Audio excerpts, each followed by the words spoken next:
Bismillah ar-Rahman ar-Rahim. Good evening. You're watching the news from the Sultanate of Oman television. We'll start with the headlines. Admission Center stresses that 4,300 academic chairs in most higher education institutions are still vacant after the first sorting. Israeli airstrikes and shelling kill 5 Palestinians in Gaza and 1 child in the West Bank. And Turks vote for new president in the country's first direct presidential poll.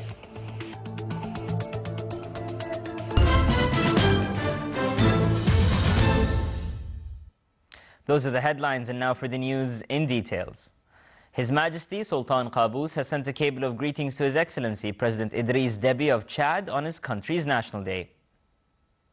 His Majesty the Sultan received a cable of thanks from His Excellency President Benigno Aquino of the Philippines in reply to His Majesty's cable of greetings on his country's independence anniversary. Unified Admission Center stressed during the announcement of preliminary sort results for the academic year 2014-2015 that 4,300 academic chairs in most higher education institutions are still vacant. The number of chairs reached more than 31,000 in engineering, commerce and technology majors, had a percentage of 74% out of the total number of chairs. The center pointed out that only 63% of chairs in government higher education institutions have been enrolled in.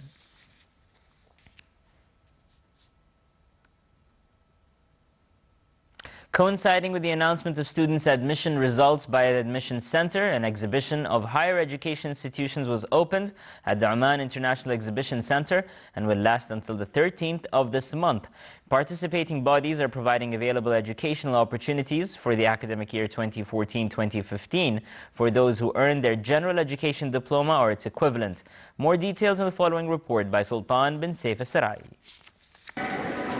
21 educational institutions and 13 student startups participated in Oman Higher Education Institutions exhibition, which launched today under the auspices of His Excellency Dr. Hamoud bin Khalfan al-Harthi, Under-Secretary of the Ministry of Education for Education Curriculum. The exhibition is considered as an opportunity for the general education diploma students to know more about various higher educational institutions in the Sultanate. This exhibition is an opportunity for the students, the graduates of the 12th grade, to know the institution of higher education, the public and the private in Oman. It's also an opportunity for them to discuss with the staff about the details of these programs. The exhibition organized annually in order to give the general education diploma students specific information about the different specializations and majors that provided by each institution. Where there are specialists in the corners, help students to know more about them. They can get all the answers to all the questions, and I think it is as well inspiring. By coming here, they may even learn about some programs they have not been aware of existing. So I think it is a really good initiative and it should be growing. Many graduated students from all over the Sultanate came to attend this event to gain the required information about their educational future. In general, it's time now for those who had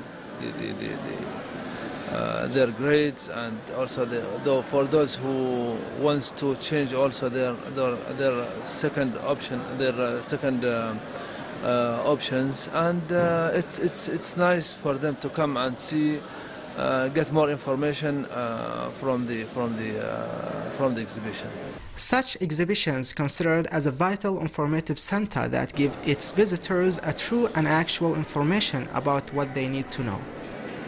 This exhibition creates a strong bond between the general diploma students and the higher education institutions to get a clear picture about the available higher educational choices.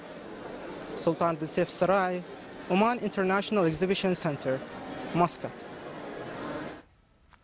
Royal Oman Police is intensifying its efforts in the Governorate of Dhofar due to the increasing number of visitors by providing all means of safety and security.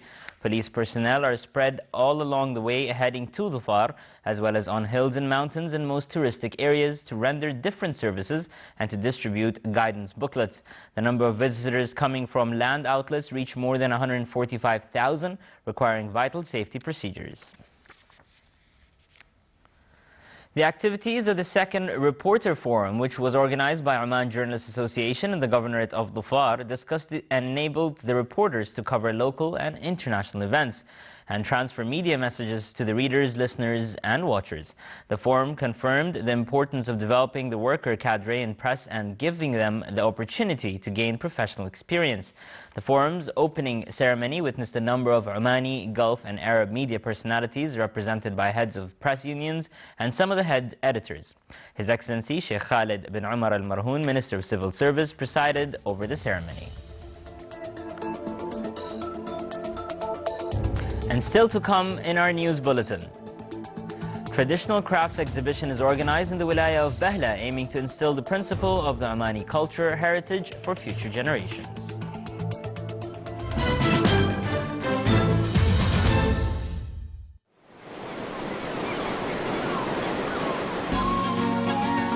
من هنا تبدأ أسطر الحكاية.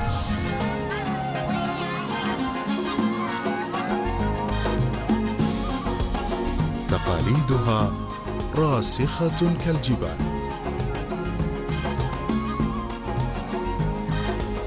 أصالتها مضرب مثل في كل مكان.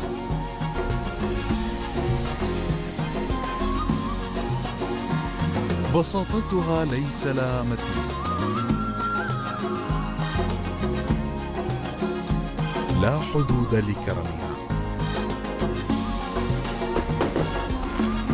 حاضرها مشرق متجدد. مهرجان الصلالة السياحي 2014 من 30 من يوليو إلى 6 من سبتمبر.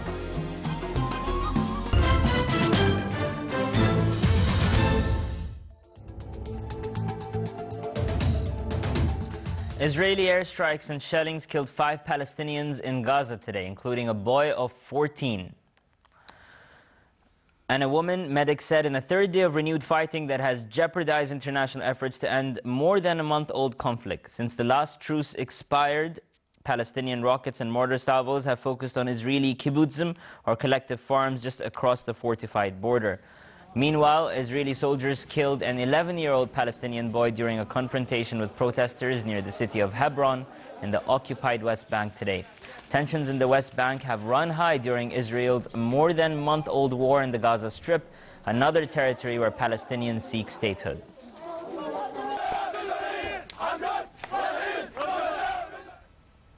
Palestinian negotiators will remain in Cairo for an urgent meeting with the Arab League tomorrow to discuss the Gaza crisis. The Palestinian delegation had said it was likely to abandon Egyptian-mediated talks unless Israel agreed to return to the table without preconditions. Palestinian factions in Cairo for the negotiations declined to extend a 72-hour ceasefire that expired on Friday, saying Israel had refused to accept demands, including an end to the blockade of Gaza and the opening of a seaport. Israel has said it will not take part in truce talks while violence is ongoing. Israel also said today it was prepared for protracted military action in Gaza and would not return to Egyptian-mediated ceasefire talks as long as Palestinians kept up cross-border rocket and mortar fire. Turkey's main opposition candidate, Ekmeldin İhsanoglu and Selahattin Demirtas, head of the pro-Kurdish left-wing People's Democratic Party, cast their votes today in the country's first direct presidential polls. İhsanoglu voted in a wealthy district of Istanbul near the Bosphorus Strait, while Demirtas cast his vote in Diyarbakir, the largest city in the mainly Kurdish southeast. Erdogan is set to vote in Istanbul today. After dominating Turkish politics for more than a decade, few doubt the Prime Minister Tayyip Erdogan will beat his main rival, Ekmeldin İhsanoglu, a diplomat with little profile in domestic politics. A medical source in the Iraqi city of Fallujah said that 17 Iraqis, among them women and children, were killed and injured as a result of rocket attacks on the city. The source added that Fallujah Hospital received 7 bodies and 10 injuries after their houses were shelled by Iraqi army, which has been surrounding the city for 8 months. In Baghdad, French Foreign Minister Laurent Fabius called for forming a national unity government in Iraq representing all Iraqis. After meeting with Iraqi President and Foreign Minister, Fabius said Iraq is in need of national unity government, which all Iraqis feel that it represents them for them to be able to combat terrorism together. It's due that Iraqi's parliament will convene today to hold consultations to name a prime minister.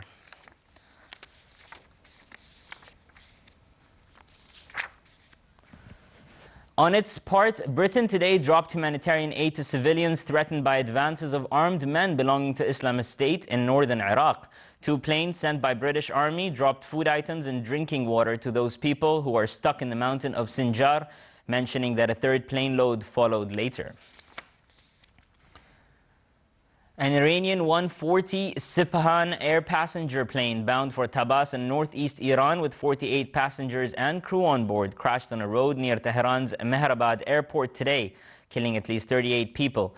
Iranian state media reported. Initial reports said that all passengers and crew on board had been killed, but state media later reported that some passengers had been injured and transferred to hospital. State television said 38 people died instantly and 10 were injured and were transferred to hospital in critical condition. A suicide car bomber targeted a convoy of foreign forces in the capital today, Kabul, today, killing at least 4 Afghan civilians, including children, and wounding dozens. 2 children and 1 woman were among the dead, a police statement said, while some 35 others were wounded. A spokesman for the NATO-led force in the country said they were looking into the incident but did not comment on the details.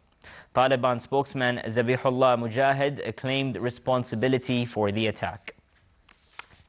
Typhoon Halong has slammed into western Japan after 1.5 million residents were ordered to evacuate their homes in the southwest of the country. Japan Meteorological Agency said that the typhoon made landfall near Aki, Kochi Prefecture on Shikoku Island today. Yesterday, the agency issued its highest warning for Mei Prefecture, some 300 kilometers west of Tokyo, as the outer bands of the storm were already lashing the region and other areas of southwestern Japan. Typhoon Halong, packing winds of up to 180 kilometers per hour, was moving northeast at 20 kilometers per hour.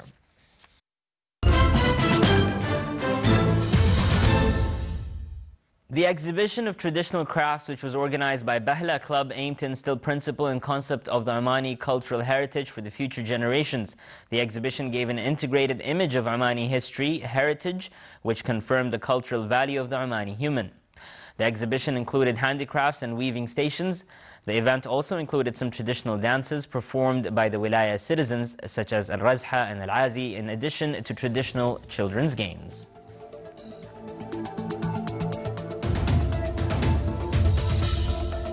This is the Sultanate of Oman television. Before we end tonight's bulletin, here are the main points once again.